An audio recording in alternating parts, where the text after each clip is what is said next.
had a driver's license in the state of North Carolina or anywhere, complete a 6 hour, at least a 3 to 6 hour course that includes alcohol and drug use awareness. As of right now, if you've never taken any type of driver's ed, as long as you're above the age of 18, you can come to North Carolina, you can take a driving exam, you can take a road test, and you can get your license. What this would require is that if you've never had a license in another state or never taken driver's ed at all, you at least take a course online, understanding a few different items.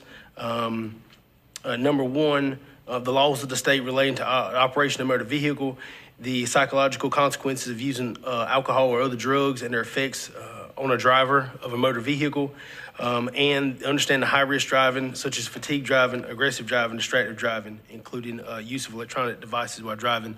I spoke with a group of mothers who have lost some children due to drunk driving, and I looked around. There's some other states, Maryland and Virginia also require this if you're 18 and never had a driver's license, never took a driver's ed course, to be able to take at least some course that can be taken in a classroom or online. Thank you, Mr. Chairman. I stand for any questions. Thank you, sir. Representative Hawkins. Thank you, Mr. Chairman. Recognized for a series of questions. Okay. You Yes, yield to a series of questions? Yes, Mr. Chairman. Go ahead, sir. So thank you for making sure to highlight that it could be in person or virtual. The cost that will be associated for this, I'll start with that so I can go through my questions. Is there the cost associated? Thank you, Representative Hawkins. Currently, right now, there are a little over 40 driving schools in North Carolina. The DMV would essentially give them the standards for the course that they have to provide, and that individual school will set the rate that each individual would be able to take it. So you would have opportunity to shop around for different driving schools in North Carolina. Follow up? Go ahead, sir. Follow up. Yeah. Yes, sir. And so for students who attend like the commercial driving ed schools, they would still have to take the course. So you could take it at the DMV, just want to make sure I'm clear, or you could take it at a commercial, like outside external driving school. Yes, sir. So most of these folks, and there's not a lot of them. I wasn't able to compile the data of how many each year, but you have folks that are, could get their license at 18, but you do have folks who move to North Carolina who are 21, 22 years old. They've never had any type of driving course.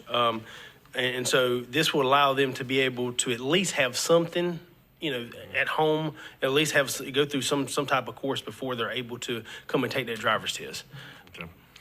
And so sequence, and just for the committee's purposes, I'm moving from Florida. I come to North Carolina. I'm 25. I've never taken a test, and I take this course first, and then I apply. I take this course, and then I come to get my North Carolina driver's license. Yes, sir. Because currently, right now, if you move to like in your scenario from Florida to North Carolina, as long as you can get in there and take that driver's test at the DMV and then take the road test and pass it, you have a license.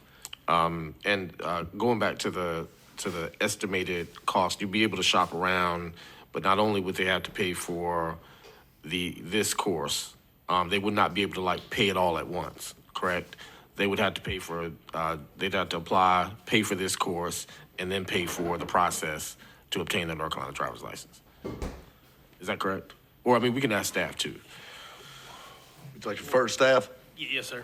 Staff, with your interpretation of this bill. So you would go to the driver training school to take the course, and you would pay their fee for the course. And then, yes, when you came to DMV to apply for the driver's license, you would pay your driver's licensing fees to the DMV. Okay. All right. Thank you, Mr. Chairman. Thank you, Mr. Sponsor. Thank you, sir. Representative Shepard. Thank you, Mr. Chair. I just want to clear something up. So if I move here from another state and I've been driving for 8 or 9 years there, I've got to take this course, or you don't have to? Sure. Go ahead.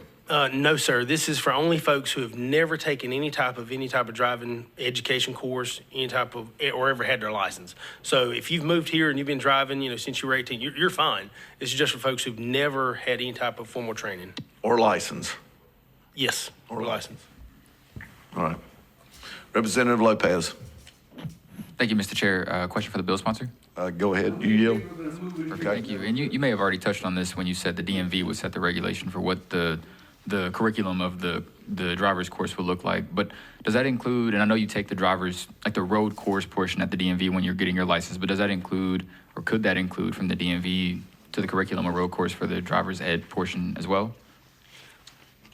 Yes, so what we did, and I work close with staff for this, and I do appreciate, let me say, I thank staff for helping me clarify a few things on this bill.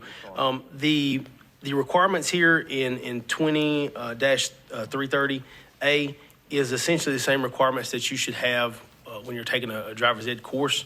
So it's the same course that you, abbreviated of course, but it has the same standards. And currently right now, the DMV sets standards for any driving school in North Carolina. And so we're asking them to develop a course that has, like I said, it's abbreviated, but the same standards that you would have if you were, in high school, sitting in class, and what you would need to know to get that learner's permit. Abbreviated. All right. No further question. Representative Briggs. Mr. Chairman, I move that PCS for House Bill 217 be given a favorable report with an unfavorable report to the original bill with a referral to finance. All right, there's a motion on the floor. All those in favor of the motion signify by saying aye. Aye. All those opposed, like sign. Motion so carries. Thank you, sir. Thank you, Mr. Chairman. Thank you. Yep. And now, last but not least, who I think has drawn a crowd, Representative Willis, if you'd like to come forward and present House Bill 584. Excuse me, I'm sorry. Once again, it's a PCS. If there's no objection, we bring it before the committee. Hearing none, go ahead, sir. Thank you, Mr. Chair, and thank you for those that showed up today in anticipation of this. The 584 basically does a few things. Obviously, if you've been to the DMV recently or tried to get an appointment to the DMV, or you've had a kid go through driver's training or driver's education, you realize how painful this process has become.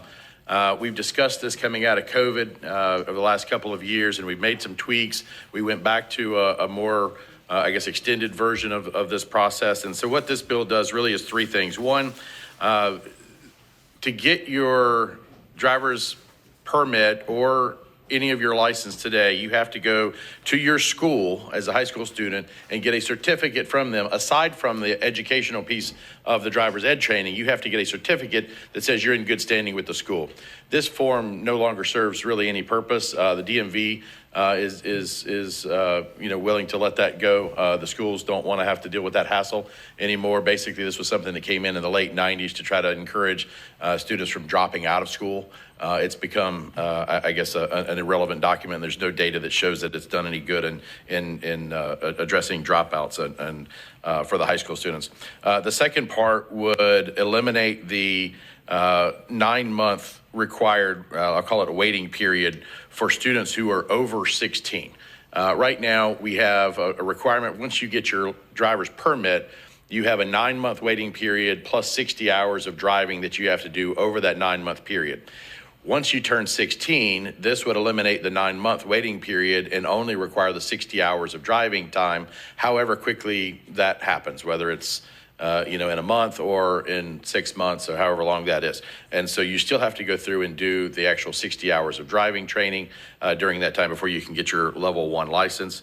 The third part of this then eliminates the third appointment, which is really just going back after you've had your level 1 license to get your unrestricted license. All you're doing at that point is going in and turning in a form that said you've done your driving hours, and they check the box and they give you a new, they give you your full license. This would eliminate that, trying to avoid some of the appointment headaches that we have right now for an appointment that's really unnecessary.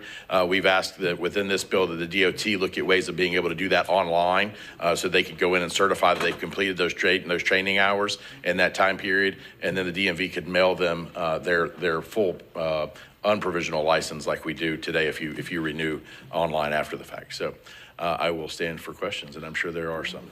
Just so happens, Representative Hawkins. Yes, sir. Thank you, Mr. Willis, for bringing forth this bill. I'll say up front that I am not in favor of this bill, particularly around the portion of eliminating the wait time for those above 16. And I'll start with the question, and I'll get into my statement. Do you yield for a question, Representative Willis? Okay. Would the bill sponsor be willing to accept an amendment to that portion of the bill. Willing to To discuss an the amendment. elimination. Now, I want to ask that question up front before I get into my statement. So what would the amendment be exactly? To return it, to take, right now it's at 9 months, and so the ability to take another reduction down to at least 6, so that there is some time for a driver to get more experience on the roads, even though they're 16 plus. And so right now it's 9. Right. But would you be willing to accept an amendment for 6 if the chairman and staff could prepare that amendment? I would be amenable to that conversation. I think further conversation is warranted. Sure, And absolutely. I think the only piece I'd say to that is you still have 60 hours of driving to do. Sure. I anticipate that most of that's going to take quite some time. I don't see many students out there going in over a week's period and just knocking out 60 hours. So I would think that 60-hour requirement, which would still stand, would take probably several months for most students anyway. And this would only apply to those students who have already turned 16. And because part of the issue that we're facing right now, as you well know, is getting an appointment and being able to get in. Right now within Union County specifically, and I heard this yesterday from another constituent in Wake County, you go in and you try to apply for or try to find an appointment time right now, and there may be none available. And then you go out to where it is, and I don't know if it's 3 months or 6 months out, the window stops. And so you can't go out 9 months or 12 months to get an appointment. Even if you're willing to wait that long, the system, it just cuts off. And so being able to get an appointment in a timely fashion is part of the problem that we're having with this. And we've got 16-year-olds out there who have done the required time or have done the hours, and they're unable to get the appointment to either get their permit or to get their license. And we've got folks that need to be to school, be to work, or what have you. And so this is some of the limitations. And in conversation with our friends with DOT, we have contemplated the concept of maybe putting a time period on this that would help us work through some of those issues and then maybe come back for renewal if we're still in the same situation a year or two down the road. But amenable to conversation about that. Absolutely. No, thank you. And I'll speak to the bill and then recognize a special guest, Mr. Go ahead. Speaker. So, the thing that we know is that these GDLs address a few problems.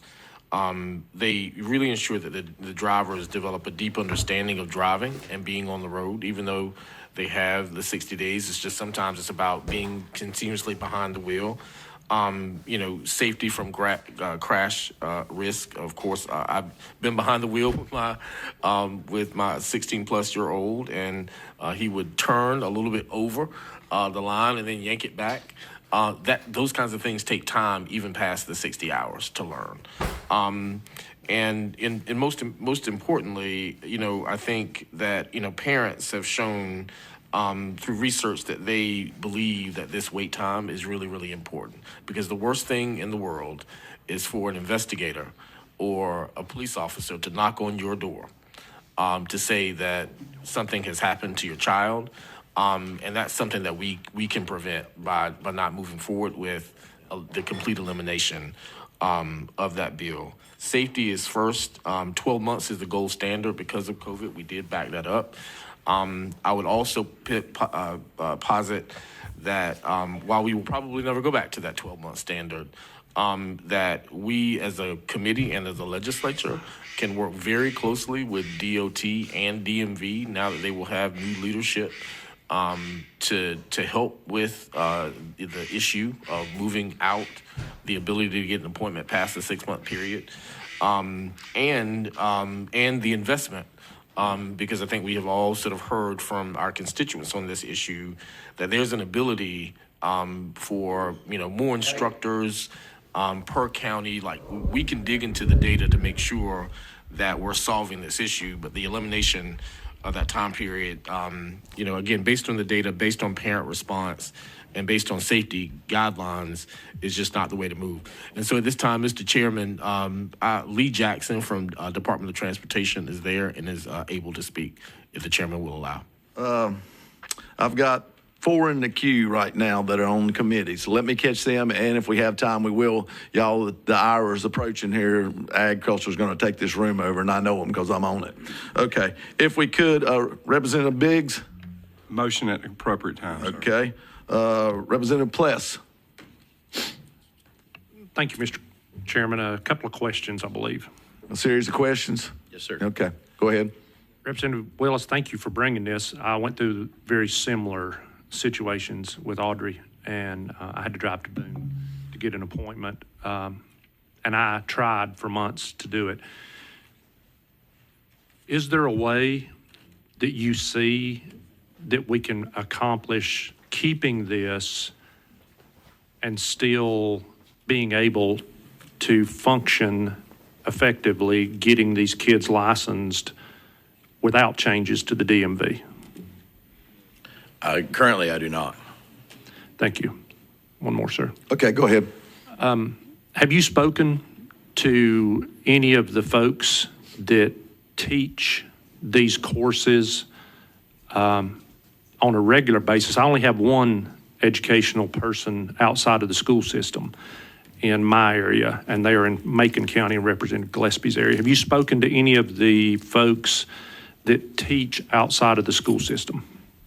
Yes, sir. I've spoken to folks back at home in Union County, and in Union County specifically, I'll say we have a bit of a burgeoning private school business because we've got such a backlog still that's left from COVID and getting the normal students through the school system. And so a lot of folks have turned to private instructors, including we had to do that with my older son, who's now 18, because they were 6 to 9 months behind on the driver's ed training at that point after he turned 15. So he would have been almost 16 before he was able to get his permit if we had not gone through a private instructor. And so, the opportunity for the private side and the public school side to continue training and teaching as they are continues. This doesn't affect them.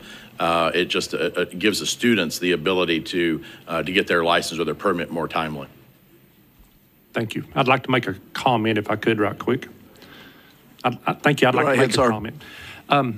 I understand that a lot of people don't like change, and I understand that sometimes change is not always great. But given the current situation that we're in, we have been giving parents control of their children from state laws for 3 years now. And I don't see this as being any different. There are some concerns by folks that do not want these children to be out here, but I think that rolls back to the parent. I controlled my children until they were capable of going on their own, and I see no reason why that a person in the state of North Carolina that has a child can't take their responsibility and actually keep them from driving by themselves until they're capable of doing it.